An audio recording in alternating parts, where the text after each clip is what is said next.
Gloria sea el nombre de Dios. Muy buenas noches, amados hermanos. Dios les continúe bendiciendo. Espero que se sientan bien, que hayan estado bien, que hayan arrancado esta semana en bendición. Bueno, estamos abriendo nueva temática y la temática es nada menos que Jesucristo, Rey de Reyes y Señor de Señores. Y de verdad que estamos agradecidos al Señor por esta maravillosa oportunidad de poder traer esta reflexión en esta noche para su edificación, para la edificación de la iglesia del cuerpo de Cristo. Le invito a que por favor abramos nuestras Biblias en el libro de Hebreos capítulo 5. Hebreos capítulo 4,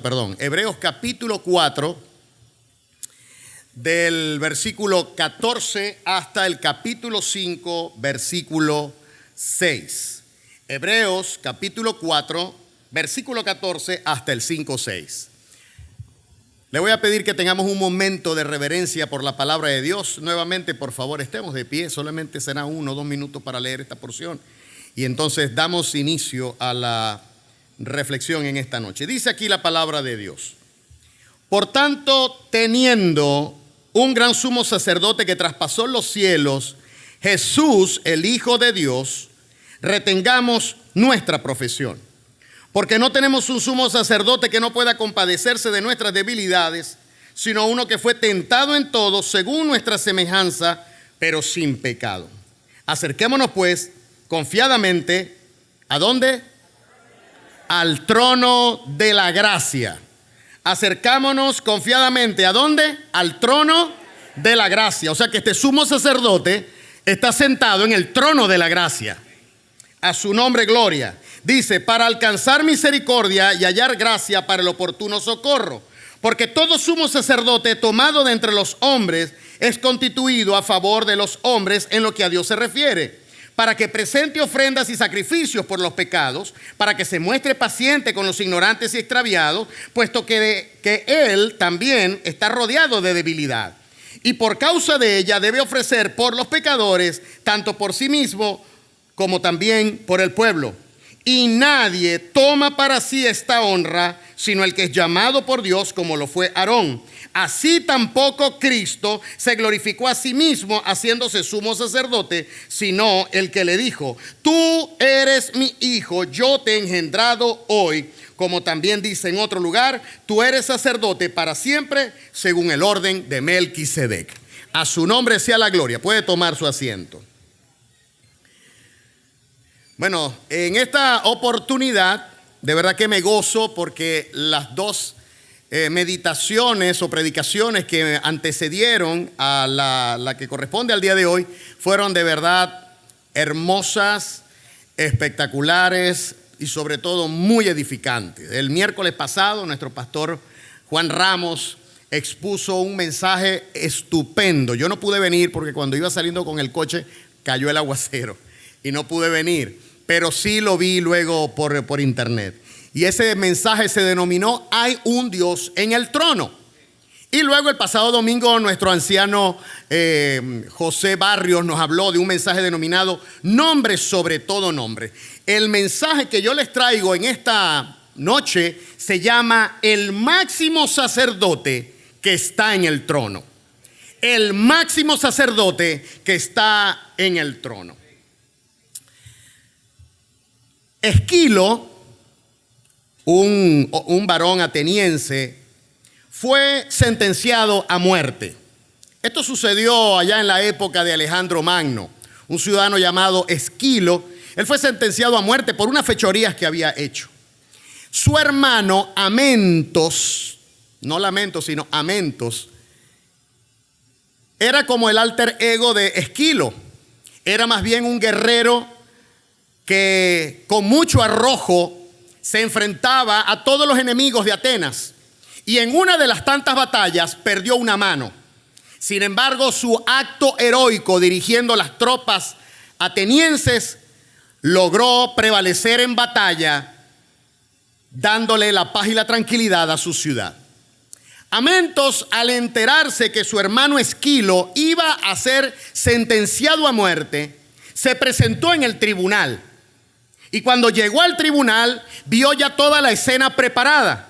Los jueces, el jurado y ya iban a dictar sentencia cuando Amentos entró.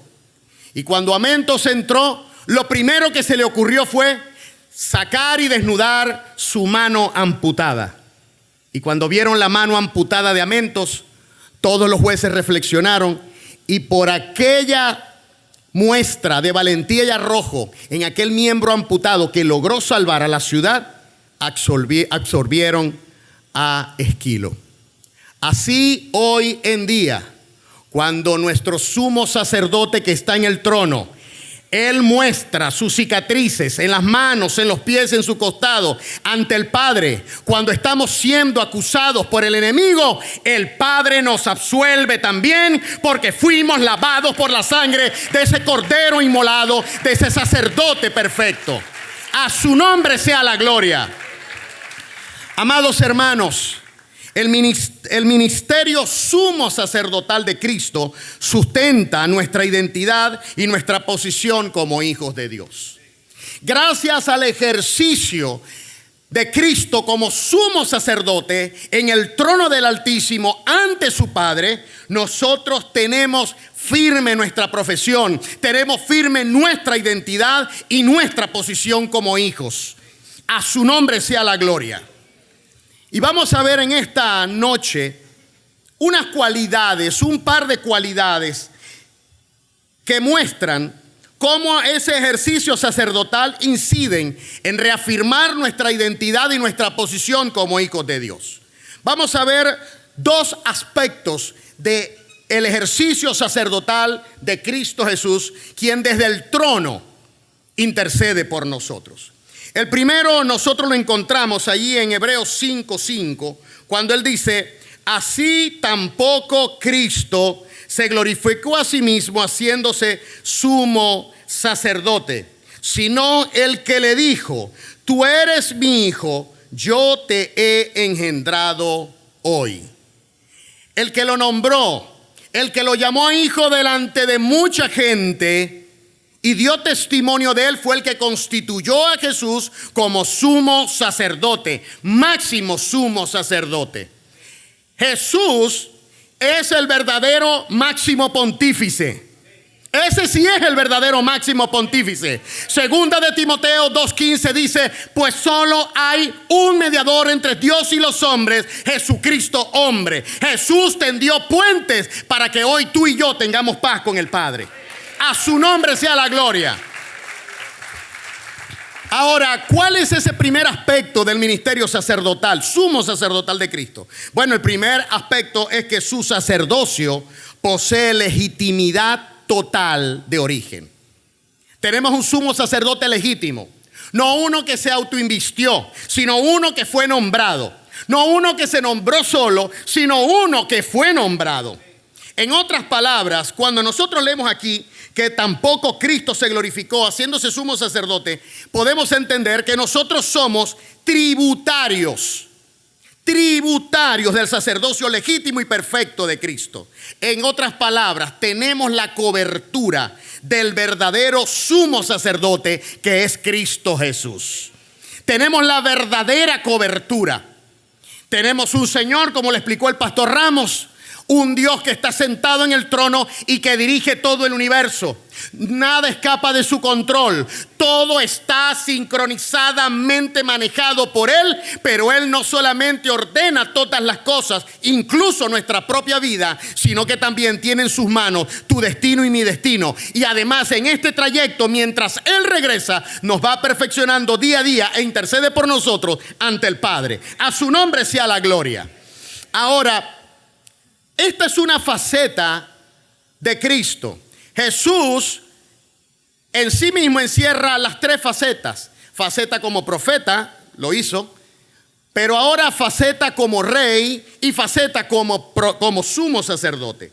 Ahora vamos a ver rápidamente cuál era el origen de los sacerdotes. Bueno, los sacerdotes, como sabemos, pertenecían a la tribu de Leví. Ahora, no todos los levitas podían ser sacerdotes. Los de la tribu de Leví habían sido escogidos para ministrar y servir en el templo.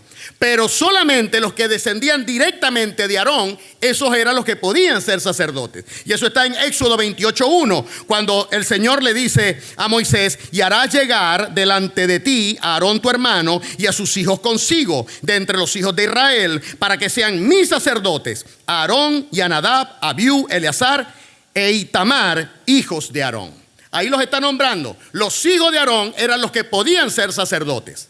Ahora, el primer ungimiento, porque ¿a quiénes se ungía? Se ungía a los reyes y se ungía a los sacerdotes. Los profetas no eran ungidos. Claro, alguien me dirá, bueno, pero es que Eliseo fue ungido, pero eso es una excepción a la regla. Todos los demás profetas se sabía que hablaban de parte de Dios. Solamente eran ungidos reyes y sacerdotes, o sumos sacerdotes y sacerdotes. Ahora, el primer ungimiento de sacerdotes se realizó cuando se terminó el tabernáculo, y eso está en Éxodo 29 del 1 al 38. No lo vamos a leer, evidentemente. Ahora bien, Dios le indicaba al profeta a quién era que debía ungir, quién era el elegido, y se le vertía aceite perfumado, un aceite hecho especialmente para los sacerdotes. El elegido, entonces, una vez que era ungido, quedaba apartado y consagrado para Dios.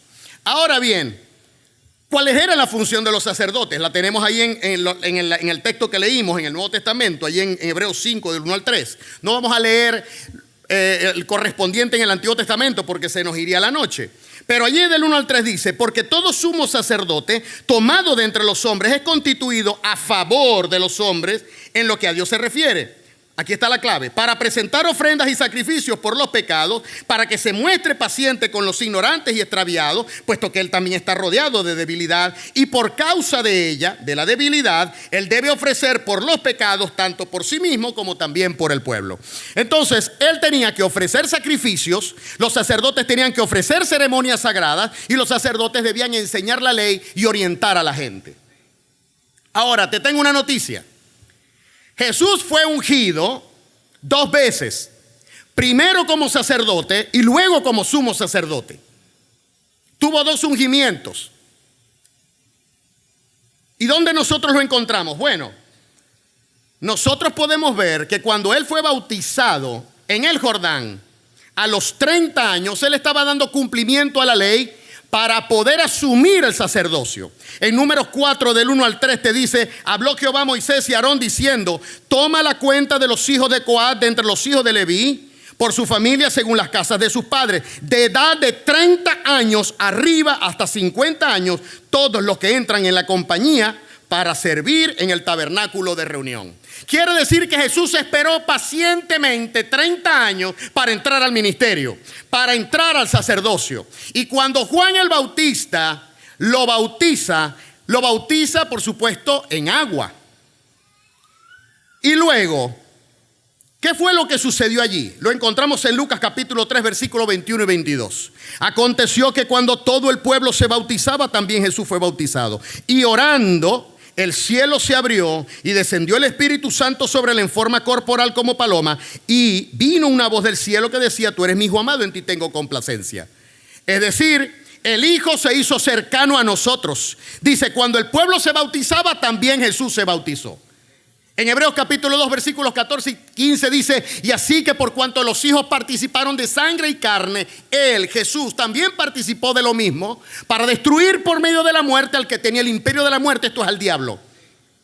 Amén. Es decir, él participó de esta carne, él no había pecado, no tenía por qué bautizarse, pero él se congració contigo y conmigo.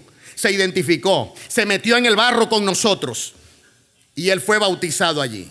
¿Qué dice allí? Que el Espíritu Santo, entonces Jesús se hizo cercano a nosotros, el Espíritu Santo se hizo visible, el cielo se abrió y descendió el Espíritu Santo en forma corporal. El Espíritu Santo se hizo visible, y para conformar la comunidad trinitaria, el Padre se hizo audible.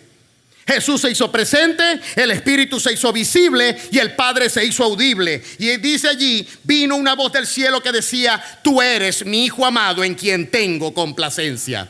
Allí el Padre le respaldó. Allí el Padre le dijo: ya estás listo para salir, estás comisionado, vamos. Ahora, ahí fue bautizado con agua, pero ¿en qué momento fue ungido? Bueno, eso lo encontramos en Lucas capítulo 7, versículos del 36 al 60. En Lucas del 7, del 36 al 50, dice que Jesús fue invitado a la casa de Simón el fariseo. Y dice ahí, uno de los fariseos rogó a Jesús que comiese con él, y habiendo entrado en casa del fariseo, se sentó a la mesa. Y entonces una mujer de la ciudad, que era pecadora, al saber que Jesús estaba a la mesa en casa del fariseo, trajo un frasco de alabastro con perfume.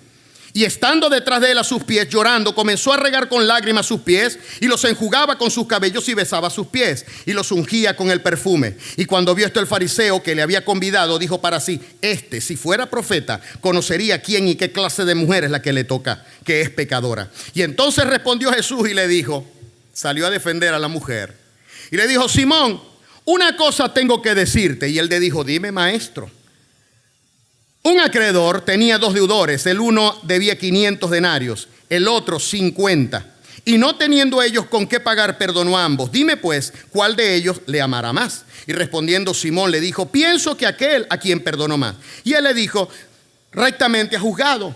Y vuelto a la mujer dijo: Simón, ¿tú ves esta mujer? Entré en tu casa y no me diste agua para mis pies. Entré en tu casa y no me diste agua para mis pies, mas esta ha regado mis pies con sus lágrimas y los ha enjugado con sus cabellos. No me diste beso, mas esta desde que entré no ha cesado de besar mis pies. No ungiste mi cabeza con aceite, mas esta ha ungido con perfume mis pies.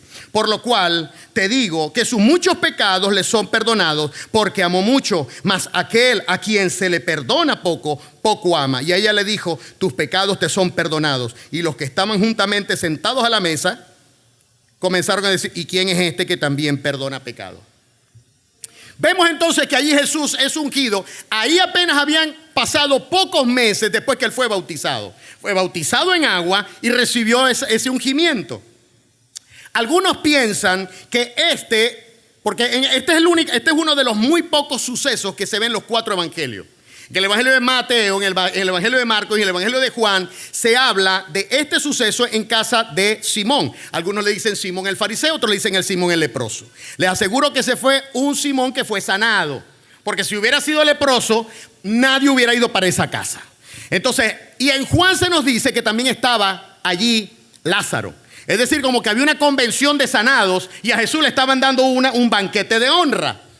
Pero ¿qué es lo que sucede? Muchos piensan que estos dos son el mismo evento. Particularmente yo no creo que sea el mismo evento.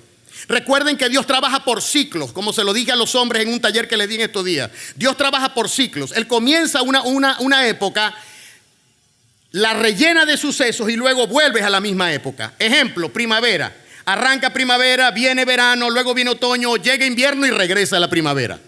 Cuando nosotros somos niños andamos en pañales y sin dientes, y cuando llegamos a viejos, el que entendió, entendió. Todas esas cosas suceden porque Dios también trabaja de manera cíclica. ¿Qué sucede? Que Jesús, al salir al ministerio, él fue ungido y fue bautizado en agua. Pero ya cuando iba finalizando su ministerio, nuevamente fue ungido y fue bautizado, no en agua, con fuego. Ya lo vamos a ver. Entonces, ¿por qué digo que son 2 eventos distintos, el de Juan y el de Lucas? Porque el de Lucas ocurrió al principio del ministerio de Jesús, ocurrió en Naín, que quedaba en Galilea, ocurrió en el año 28 y además el tema allí fue el perdón. Allí lo que hizo fue que le perdonó a una mujer sus pecados. En cambio, lo que sucedió allá en Juan fue allá en Betania fue otra cosa. El Jordán y el evento en Naín, en casa de Simón el fariseo, lo constituyen como sacerdote. Ahí él se instituye como sacerdote. Y él comienza el ciclo de su ministerio terrenal enseñando, sanando y liberando a los oprimidos por el diablo. ¿Me están siguiendo? Estoy siendo claro. Ahora, ¿cuándo fue ungido como sumo sacerdote? Al final del ciclo. Dice Juan, quien es bastante específico y detallado en su narración, que faltando 5 días para la Pascua, Jesús estaba en Betania, no en Naín, en Betania. Por eso digo que fueron 2 eventos diferentes. Allá fue ungido como sacerdote y aquí fue ungido como sumo sacerdote. Y él fue ungido ¿por quién? Por María, la hermana de Lázaro. en Betania. Juan 12 del 1 al 8 dice, y 6 días, dije 5, son 6. 6 días antes de la Pascua vino Jesús a Betania, donde estaba Lázaro, el que había estado muerto, y a quien había resucitado de los muertos, y le hicieron una cena. Marta servía y Lázaro era uno de los que estaban sentados a la mesa. Y entonces María tomó una libra de perfume de nardo puro de mucho precio y ungió los pies de Jesús. Allá en Mateo y en Lucas dice que ungió su cabeza. Ungió los pies de Jesús y los enjugó con su cabeza, y la casa se llenó del olor del perfume. Era un frasco de alabastro, de nardo puro. El nardo, ya ustedes saben la historia. El nardo tenía un precio, el perfume de nardo puro, un alabastro, tenía un precio del salario de un año de un obrero. Un año. Pero no solamente eso, es que el perfume era caro, porque para producir 1 litro de nardo, de perfume de nardo, había que utilizar 100 kilos de la hoja de nardo.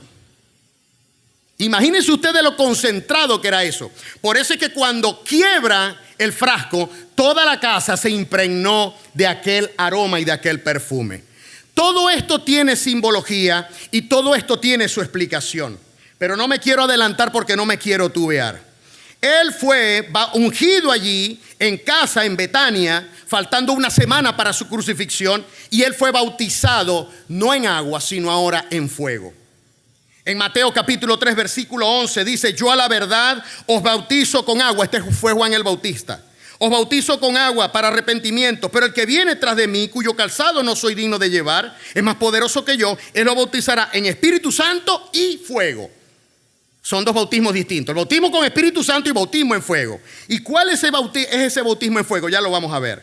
En Lucas 12, 48 al 50, dice Jesús, fuego vine a echar en la tierra, ¿y qué quiero si ya se encendió? De un bautismo tengo que ser bautizado, y cómo me angustio hasta que ese día se cumpla. Y luego en Mateo 20, 22 al 23 dice, y entonces Jesús respondiendo, Jesús le responde a la madre de Juan y de Jacobo, quien vino a pedirle, Señor, cuando estés en tu reino, que un hijo mío se ponga a tu derecha y a tu izquierda.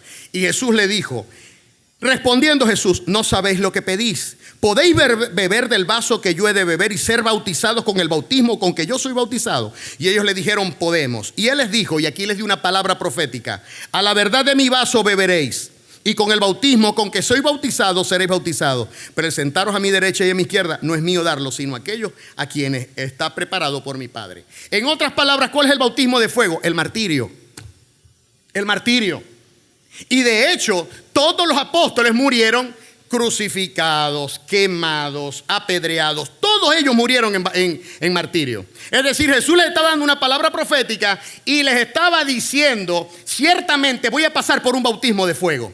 Ese bautismo de fuego fue en Getsemaní. Allí fue donde se concretó ese bautismo. Amados, la cena en casa de Simón el leproso en Betania cierra el ciclo del ministerio de Jesús, y el ungimiento que le suministró María lo constituyeron como sumo sacerdote para ejecutar el sacrificio perfecto en la cruz, y cerró así el ciclo de su ministerio terrenal. Y ya te voy a demostrar algo que te va a asombrar. Pero antes yo quiero que veamos rapidito las diferencias entre un sacerdote y un sumo sacerdote.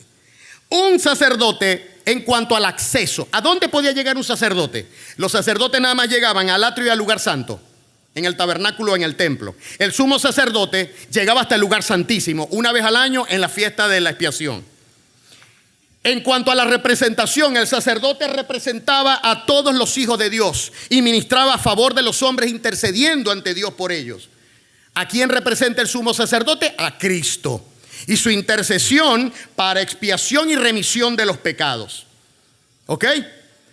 Cristo como sacerdote hizo milagros en su ministerio y oraba por todos sus discípulos. Pero Cristo como sumo sacerdote cumplió un doble rey de sumo sacerdote y de cordero.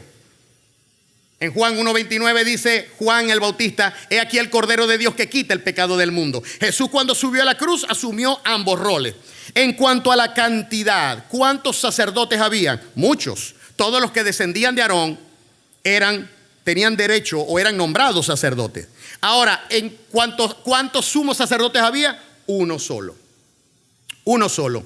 En cuanto a la vestimenta, los sacerdotes se vestían de forma sencilla, con una túnica, un cinturón y una mitra. El sumo sacerdote tenía vestiduras jerarquizadas. A la túnica, el cinturón y la mitra se le añadían el efod y el pectoral. Y aquí viene lo más importante de todo, las restricciones.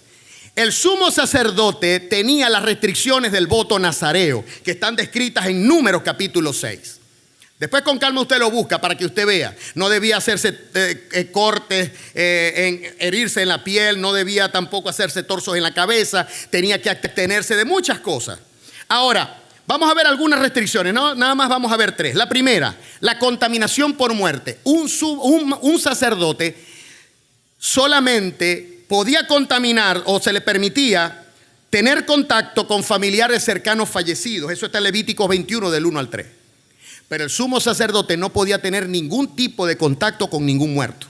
Si se le moría el padre o la madre, no podía ni siquiera tocarlo. En cuanto a la esposa, el sacerdote podía casarse con una virgen o con una viuda de otro sacerdote, según Ezequiel 44:22 y Levítico 21:7. Tampoco, por supuesto, podía casarse con una ramera ni tampoco con una divorciada. El sumo sacerdote, ¿con quién se podía casar? Con una virgen, nada más, según Levíticos 21:13. Solamente con una virgen. Nosotros somos esa virgen que estamos esperando al Maestro, al sumo sacerdote, al Rey de Reyes, Señor de Señores. Estamos esperando que Él llegue. A su nombre sea la gloria. Y por último, el fruto de la vid. ¿Qué restricciones había para un sacerdote respecto al fruto de la vid? Bueno, el sacerdote no podía beber ningún vino, ni tener contacto, ni comerse una uvita, nada, cuando iba a ministrar en el templo. En cambio, el sumo sacerdote no podía beber vino, ni ningún derivado de la vid, según Números 6 del 3 al 4. Y aquí viene la clave. ¿No recuerdan la Santa Cena? Cuando Jesús le dijo, tomad y bebed todos, esto es mi cuerpo, esta es mi sangre, que por vosotros es derramada. Y no beberé más del fruto de la vid hasta que venga en el reino. Allí Él estaba ya empezando a asumir su sumo sacerdocio. No beberé más del fruto de la vid hasta que venga en mi reino. Amados hermanos, en esa segunda unción, María, hermana de Lázaro, ungió a Jesús con un frasco de nardo puro y toda la casa se impregnó de ese perfume.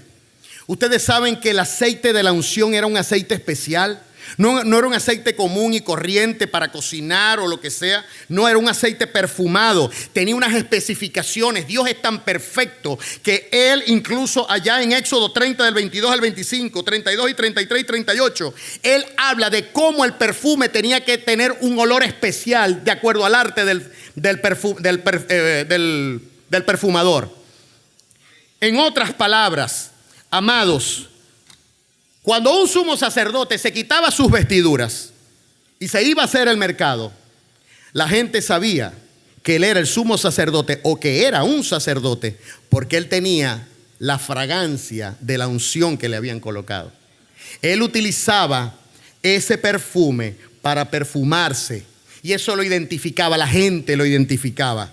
Pablo en 2 de Corintios capítulo 14 versículo 16 dice: mas a Dios gracias, el cual nos lleva siempre de triunfo en Cristo Jesús, y por medio de nosotros manifiesta en todo lugar el olor de su conocimiento, porque para Dios somos grato olor de Cristo en los que se salvan y en los que se pierden. A estos ciertamente olor de muerte para muerte, y a aquellos olor de vida para vida. Y para estas cosas, ¿quién es suficiente?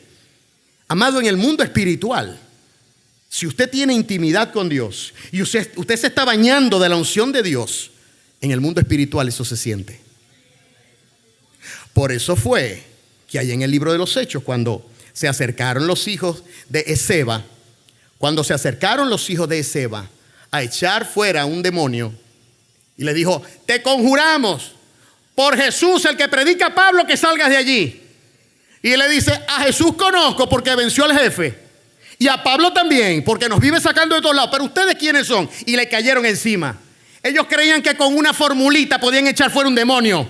No, hermano. ¿Usted sabe cómo es que podemos echar fuera un demonio? Teniendo intimidad con el Padre, bañándonos en la unción, siendo cuerpos de Cristo. Amados, porque una cosa es ser accesorio y otra cosa es ser cuerpo de Cristo. Yo puedo tener este reloj aquí, pero este reloj no es parte de mi cuerpo.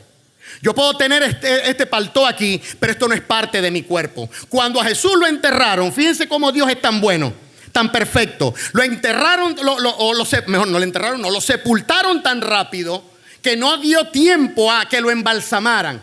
Simplemente lo cubrieron con unas especias, le colocaron y no dio chance. Lo colocaron en la tumba y allí quedó.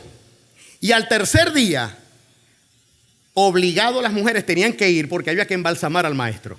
Y cuando llegaron a la tumba, se dieron cuenta que no había cliente a quien embalsamar. Se había ido el cliente, se había ido el muerto, el que había muerto, el que había padecido se había ido porque fue levantado, porque fue tomado por el espíritu de resurrección. Y él entonces se levantó con poder de la tumba. A su nombre sea la gloria.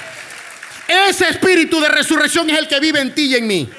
¿Y qué dice la Biblia que encontraron Pedro y Juan cuando entraron allí? Los lienzos doblados, puestos a la cabecera y a los pies. Hay algunos que vienen a la iglesia y son como accesorios. Simpatizan con Cristo, pero no están, como lo decía el pastor Ramos, verdaderamente yo soy oveja. Yo tengo que revisar eso.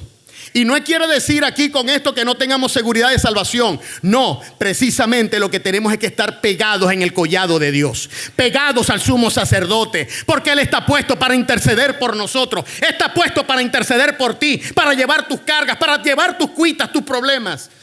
Pero hay gente que simplemente recibe mensajes aquí arriba y no acciona, no le habla a nadie. Es como un agente 007 del evangelio. El único que sabe es él, que es cristiano. Hermanos, no seamos accesorios, no seamos las túnicas, seamos el cuerpo de Cristo, donde habita la plenitud del poder de Cristo Jesús. A su nombre sea la gloria. El olor o la fragancia de la unción era el sello del sacerdocio.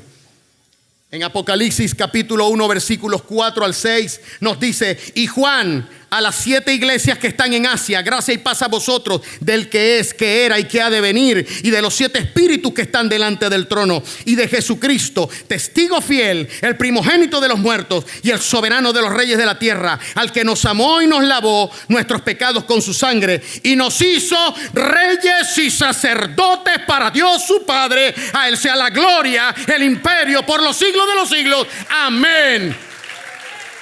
Si tú eres cuerpo de Cristo, la Biblia dice que eres rey y eres sacerdote. Eres sacerdote. Que la gente sienta el olor del perfume de Cristo en tu vida. No podemos cerrar la boca. Cristo permanentemente está delante del Padre. Así como Amentos intercedía por su hermano Esquilo, así Cristo intercede por nosotros todos los días. Esa es su función sacerdotal. Amados hermanos, el ministerio sumo sacerdotal de Cristo sustenta nuestra identidad y nuestra posición como hijos de Dios. Hemos visto entonces el primer aspecto, el aspecto del ministerio del sumo sacerdote de Cristo, que radica en su legitimidad de origen. Él es el legítimo, Él es el verdadero sumo sacerdote. Amados, no necesitamos el ángel Moroni para que nos hable. No necesitamos a Mahoma que nos hable. No necesitamos transportarnos ni reencarnar. Cristo Jesús recibió todo el castigo en la cruz y hoy nos da su Espíritu Santo para llevarnos de gloria en gloria y de triunfo en triunfo. Estemos pendientes que nosotros seamos cuerpo y no un accesorio. El accesorio se queda en la tumba, el cuerpo reina con él. Amén. Vamos a ver el segundo aspecto clave, y es que sus cualidades inobjetables de sumo sacerdote no pueden ser contrariadas. El segundo aspecto es ese: sus cualidades inobjetables como sumo sacerdote. Es decir, su sacerdocio es totalmente nuevo. No es como el sacerdocio arónico que estaba caído. Es un sacerdocio nuevo. Y él ejerce un ministerio trascendente. Allí en Hebreos 4:14, que fue la porción que nosotros leímos, dice: por tanto, teniendo un gran sumo sacerdote que traspasó los cielos. Ese sumo sacerdote no solamente llegó hasta el lugar santísimo, es que llegó hasta el mismo cielo. No fue como Moisés que llegaba hasta allá, hasta el lugar santísimo, como el resto de los sumos sacerdotes que llegaban al lugar santísimo. Él llegó al verdadero lugar santísimo. Como bien lo explicaba el pastor Ramos, lo que nosotros tenemos aquí por material tuvo su origen allá primero. Lo que pasa es que en Edén se cortó eso. Al principio había una relación perfecta entre lo material y lo espiritual. Estaba todo unido. Una vez que el hombre peca, entonces los dos mundos son divididos. Pero el mundo real es aquel. Este es pasajero. Este se toca. La bellezura se desgasta. Aunque la gente no cree que yo tengo 75 años, pero bueno, no importa. Pero, amado hermano, lo que nosotros vemos, tocamos y palpamos se desgasta, muere. Lo real es aquello que nosotros tenemos. Entonces Él ejerció un ministerio trascendente. Es decir, Él es nuestro intercesor y nuestro abogado ante el Padre. Y Él dice allí, es el Hijo de Dios. El Hijo de Dios. Jesús, el Hijo de Dios. Así que retengamos nuestra profesión. En segundo lugar, Él garantiza nuestra salvación. Dice allí, a fin de que retengamos nuestra profesión. Si estamos unidos a Cristo, Jesús lo dijo, si están unidos a mí, mi Padre más bien les va a podar para que den más fruto, pero separados de mí nada podéis hacer. Más bien el que es separado es echado y es quemado. Velemos para que estemos siempre pegados a la vid. Siempre pegados y recibiendo la unción. Tercero, Él tiene un ministerio trascendente porque Él intercede permanente y eternamente por lo suyo. En Hebreos 7:25 nos dice, por lo cual puede también salvar perpetuamente a los que por Él se acercan a Dios, viviendo siempre para interceder por ellos. Jesús todo el tiempo está clamando por nosotros, intercediendo por nosotros. No importa cuando hayas pecado. Las puertas de la gracia están disponibles para traerte perdón, restauración, para hacer cosa nueva. Dios quiere hacer algo magnífico con tu vida. No importa si de pronto has caído. 7 veces cae el justo, 7 veces será levantado. Así funciona en el reino de Dios.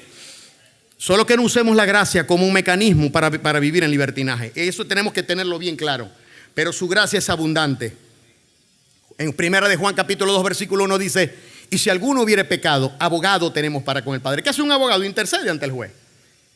Así que no te dejes que el diablo te ministre condenación. Ahí está, tú te llamas cristiano y mira lo que hiciste. 7 veces cae el justo, 7 veces será levantado.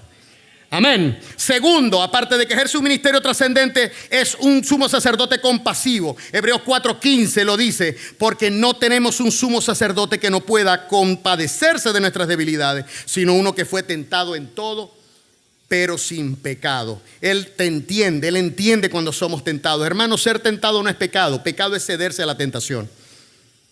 Lo importante es que usted tome la decisión. El diablo es como los narcotraficantes.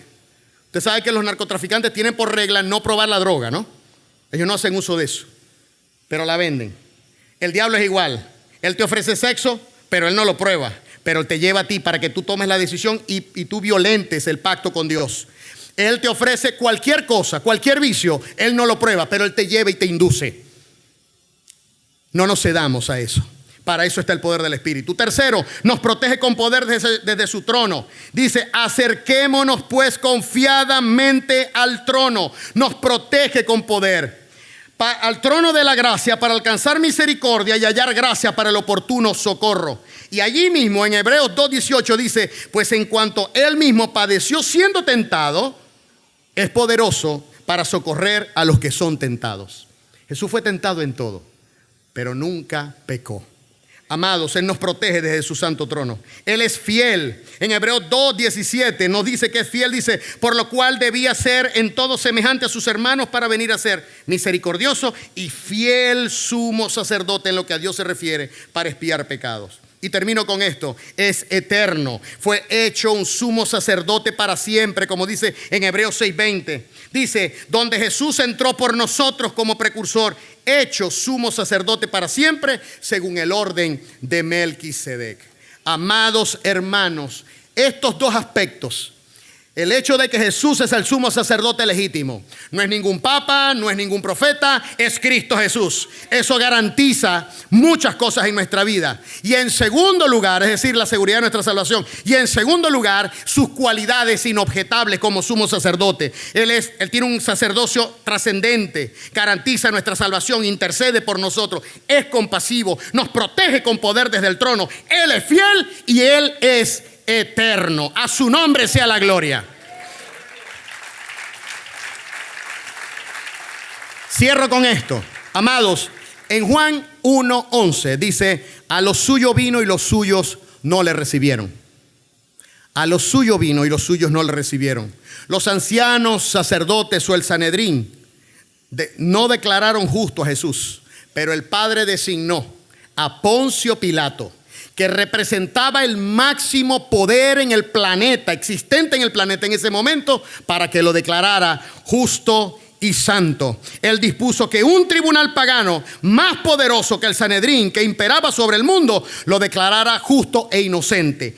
Eso le valió a Jesús el acceso legal al trono de Dios, siendo rey y sumo sacerdote según el orden de Melquisedec. En segundo lugar, de igual modo, ni los ancianos, ni los sacerdotes, ni el Sanedrín ungieron a Jesús con el perfume de la santa unción, sino que lo hizo a través de una mujer con un perfume de altísimo valor. Su ocupación del trono es legal, le permite interceder por nosotros todo el tiempo.